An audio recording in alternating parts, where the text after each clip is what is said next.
बिस्मिल्लाहिर्रहमानिर्रहीम। अस्सलाम वालेकुम। चेहरे पर पस वाले दानों का घरेलू इलाज। अपना चेहरा इतना साफ देखकर आप खुशी से झूम उठें। जिल्द पर पस वाला दाना निकल आए तो क्या करना चाहिए? घर बैठे ये कुदरती इलाज आजमाएं और दानों को खत्म करके जिल्द को साफ बनाएं। आज की वीडियो की तरफ बढ़ने से पहले आप लोगों से रिक्वेस्ट है कि जिन लोगों ने अभी तक मेरे चैनल को सब्सक्राइब नहीं किया वो मेरे चैनल को सब्सक्राइब करें और बेल आइकन के बटन को प्रेस करें। इंसान की सेहत अक्सर मर्द और खवातीन या बालिग उम्र के नौजवानों को चेहरे और जिस्म पर मुख्तलिफ किस्म के पस वाले दाने हो जाते हैं जो कि बहुत तकलीफ दे भी होते हैं। बाज लोगों का तो मुंह या जिल्द का वो हिस्सा जहां पस का दाना हो वो सूजन से लाल हो जाता है और बहुत तकलीफ का बाइस बनता है। कुछ लोगों को चेहरे, कंधों, कमर, गर्दन, सीना, बाजू, पेट और जिस्म के अंदरून हिस्सों पर दाने निकल आते हैं, जिसकी कई एक वजूहात में हार्मोनल तब्दीली,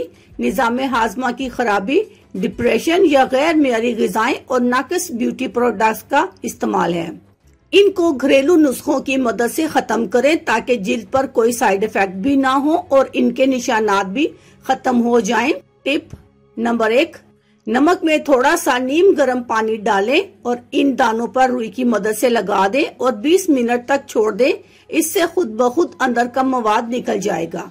नंबर 2, लहसुन भी आपके लिए फायदेमंद है। बस आप इसको छीलकर बीच में से 2 टुकड़े कर लें और फौरी निकलने वाले लहसुन के पानी से इस जगह पर मसाज करें।